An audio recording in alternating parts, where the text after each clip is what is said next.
स्वागत है आप सबका हमारे एक नई वीडियो में। इस वीडियो में मैं अविनाश राय लाया हूँ आप सबके लिए एक और नई कहानी जो आपको मैं सुनाऊंगा अपनी ज़ुबानी। आज का जो हमारा इंसिडेंट स्टूडेंट को डेडिकेट होता है, क्योंकि हमें ये इंसिडेंट भेजा भी एक स्टूडेंट ने है। जैसा कि आप लोग जानते हैं, आजकल सबके रिजल्ट आ रहे हैं, एग्ज़ाम्स ख़त्म हुए हैं और कुछ के एग्ज़ाम्स अभी भी चल रहे हैं। बात है 2018 की, जब सचिन क्लास 10th में थे। बोर्ड्स के एग्ज़ाम थे और काफ़ी ज़ोरों शोरों से मेहनत कर रहे थे, लेकिन मेहनत उस सही डायरेक्शन में नहीं थी जिस डायरेक्शन में इन्हें करनी चाहिए थी। 10th क्लास में आते ही बोर्ड का प्रेशर काफ़ी ज़्यादा बढ़ जाता है। कहीं ना कहीं घर वाले, रिलेटिव्स और सीनियर भी आपको प्रेशराइज करने लगते हैं पढ़ाई को बेहतर करने के लिए। सचिन ने ऐसा किया भी, वो काफ़ी हद तक इम्प्रूवमेंट लाए अपने अंदर, लेकिन कहीं ना कहीं वो एक बचपना जो होता है वो इंसान के अंदर से जा नहीं पाता। और कुछ ऐसा ही हुआ सचिन के साथ। जब सचिन 10th क्लास में पहुँचे, उनकी पढ़ाई वगैरह सब कुछ ठीक चल रही थी और धीरे धीरे टाइम आता है प्री बोर्ड एग्ज़ाम्स का। प्री बोर्ड एग्ज़ाम्स में हालांकि वो इतने मेन तो नहीं रहते, लेकिन उनका भी कुछ ना कुछ महत्व होता है और सचिन उन एग्ज़ाम्स के लिए तैयार थे और इसके बावजूद भी उनके प्री बोर्ड एग्ज़ाम्स में काफ़ी कम नंबर आए थे। बस जैसे तैसे वो अपने प्री बोर्ड एग्ज़ाम्स में पास हो गए थे और ये सब देखकर सचिन को काफ़ी ज़्यादा दुख भी हो रहा था कि कहीं ना कहीं वो उस लेवल पे तैयारी नहीं कर पा रहे हैं। सचिन उस टाइम पे अपने स्कूल के बिगड़े हुए बच्चों में से एक थे और इसी वजह से उन्हें काफ़ी ज़्यादा तानों का सामना करना पड़ता था। घर वाले भी उन्हें हर वक्त ताने सुनाया करते थे। वो जब तक अपने घर में रहते तब तक तो काफ़ी ज़्यादा सिंसियर रहते अपनी पढ़ाई को लेकर, लेकिन जैसे ही वो घर से बाहर आते यारों दोस्तों के साथ, उनका दोबारा से वही जैसे वो बच्चे होते हैं जो एग्ज़ाम से पहले पढ़ना शुरू करते हैं और सोचते हैं कि मैं बहुत अच्छे नंबर से पास हो जाऊँगा। कुछ वैसा ही सचिन भी सोचा करते थे और उन्होंने अपनी पढ़ाई शुरू की। उन्होंने एक के बाद एक सारे एग्ज़ाम दिए और उसके बाद डेट आती है रिज़ल्ट की। रिज़ल्ट के दिन जब सचिन अपना रिज़ल्ट चेक करते हैं तो उन्हें पता चलता है कि वो फेल हो गए हैं। अब ये देखकर सचिन जो है वो बुरी तरह हर्ट हुए थे और उन्होंने ये बात काफ़ी हद तक छुपाने की कोशिश की अपने घर वालों से, लेकिन एक बच्चा अपने माँ बाप से कब तक कोई बात छुपा सकता है। एंड में सचिन के घर वालों को ये बात पता चलती है कि सचिन फेल हो गए हैं और उन्हें 10th दोबारा से करनी पड़ेगी। पहले तो सचिन के घर वाले इन्हें खूब डांटते हैं, लेकिन एक टाइम के बाद फिर इन्हें समझाया जाता है और NIOS बोर्ड में इनका एडमिशन करवाया जाता है। एडमिशन होने के बाद सब लोग इन्हें एकदम ध्यान से समझाते हैं कि अब तुम्हें पढ़ाई पे ध्यान देना होगा और तुम अब पहले जैसा रवैया नहीं बरत सकते। NIOS में एडमिशन करवाने के बाद इनके घर वालों ने इन्हें काफ़ी हद तक समझाया और बताया कि अब तुम्हारा पुराना रवैया नहीं चलेगा, तुम्हें दोबारा से सब कुछ करना पड़ेगा, ढंग से पढ़ाई करनी पड़ेगी।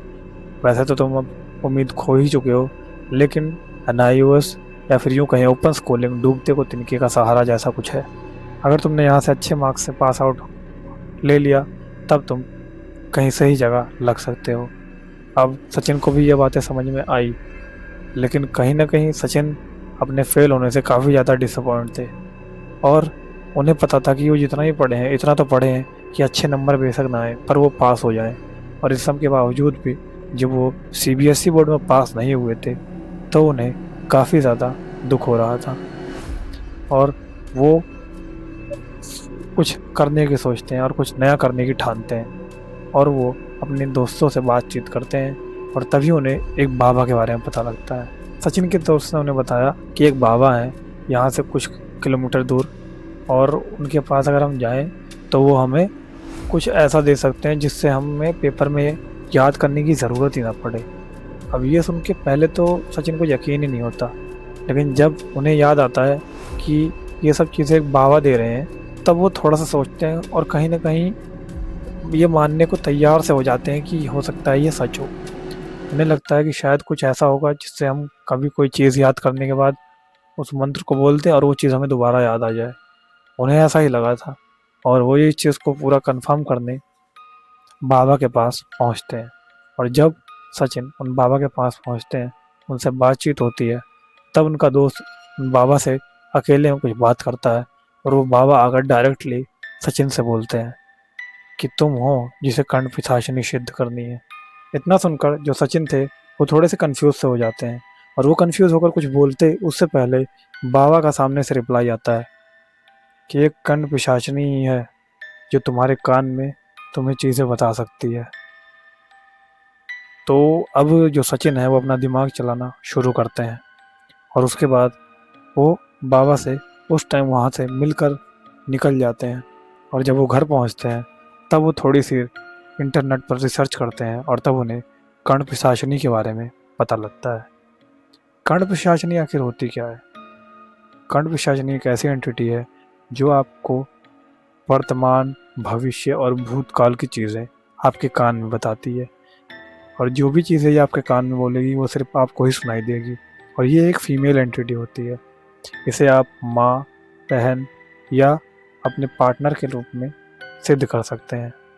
इसकी सिद्धि, हालांकि वैसे तो इसकी सिद्धि जैसा कि बताया गया है इंटरनेट पे, वो 21 दिन की होती है, लेकिन इसे 3 दिन में भी सिद्ध किया जा सकता है। बस फ़र्क इतना है कि वो प्रोसेस थोड़ा सा हार्मफुल रहता है या गंदा रहता है। आपको अपने बॉडी का वेस्ट अपने शरीर पे लगाना होता है और कई केसेस में खाना भी होता है, ऐसा बताया गया है। और इतना सब कुछ करने के बाद आपको कर्ण पिशाचिनी की सिद्धि मिलती है। कर्ण पिशाचिनी वैसे तो बहुत पावरफुल एंटिटी है और अगर आपने उसे सिद्ध किया है अनजाने में और आपको उससे छुटकारा पाना है तो ये चीज़ बहुत मुश्किल हो जाती है। जैसे ही इतना सब कुछ रिसर्च करने के बाद जो सचिन थे उनका ध्यान उसकी नकारात्मक चीज़ों पर तो नहीं गया, लेकिन कर्ण पिशाचिनी के जितने भी फायदे थे उन सब पर सचिन का ध्यान सबसे पहले चला गया। उन्होंने अपने दोस्त से बात की और अगले दिन जाके ये सिद्धि करने की शुरुआत करने के लिए बात की। उन्होंने धीरे धीरे सिद्धि शुरू की और 10 से 11 दिन में उनको फ़र्क दिखने लगा। उन्हें ऐसा लगता कि जब वो सोते हैं तो आसपास उनके कोई कुछ ना कुछ भुनभुनाता सा रहता है, लेकिन वो शुरुआत में उन बाबा की बात मान के इन सब चीज़ों को इग्नोर कर रहे थे। जब 15 से 17 दिन उनको ये सिद्धि करते हो गया था, तब उन्हें पूरी तरह महसूस होता है कि कोई तो है जो रात में उनके साथ फिजिकल होता है, लेकिन सुबह उनको अपने शरीर पे अजीब अजीब से निशान तो मिलते और अपनी बॉडी में काफ़ी ज़्यादा पेन फील होता, लेकिन कभी कोई मिलता नहीं था।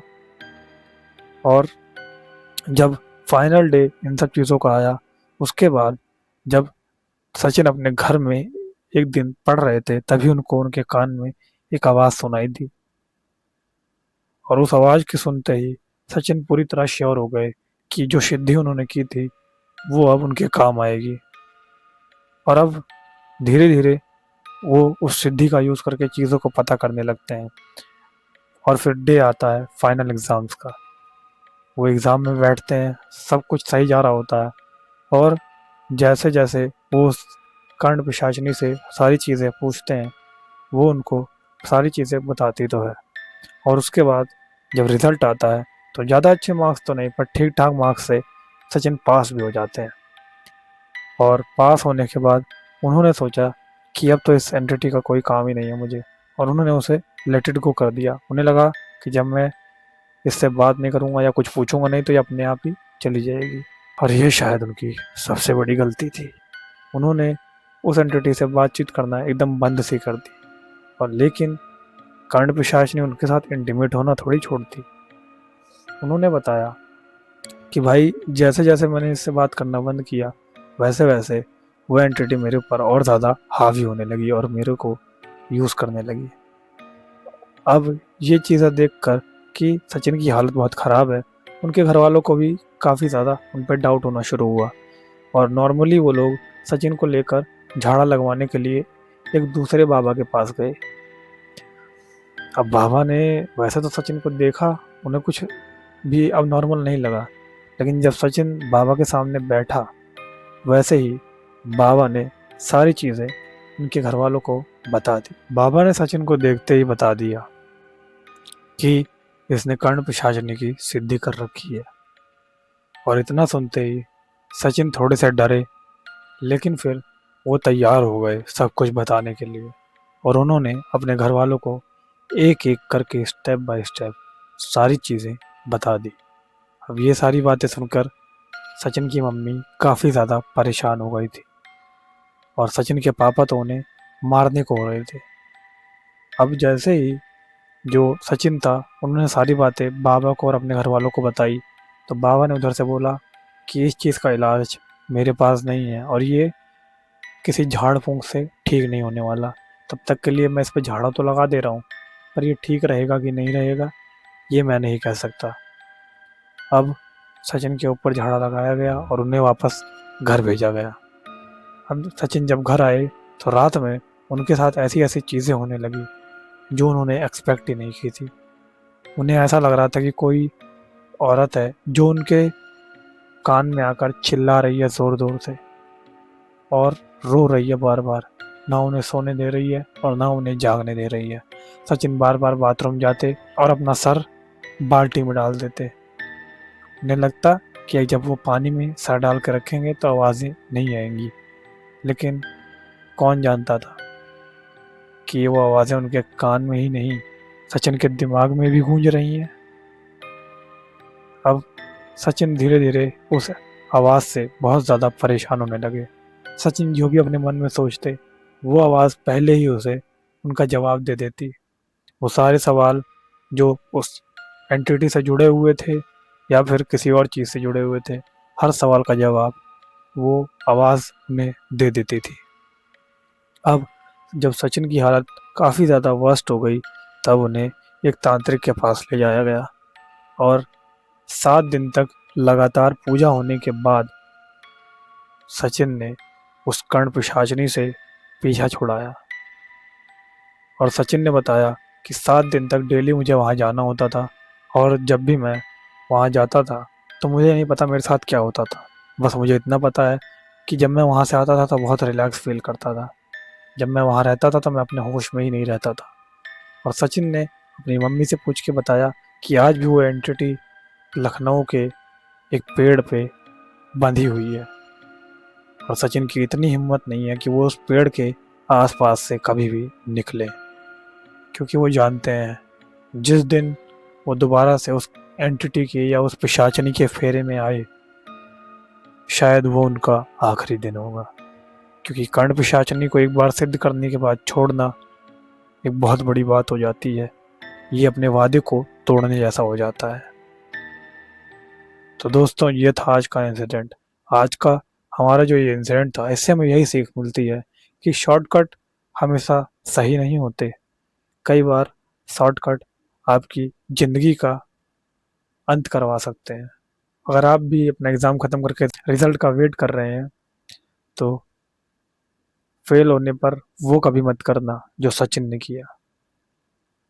तब तक के लिए मैं अविनाश राय आप सबसे विदा लेता हूँ। मिलेंगे एक अगले इंसिडेंट में और तब तक के लिए याद रहे डरना मत।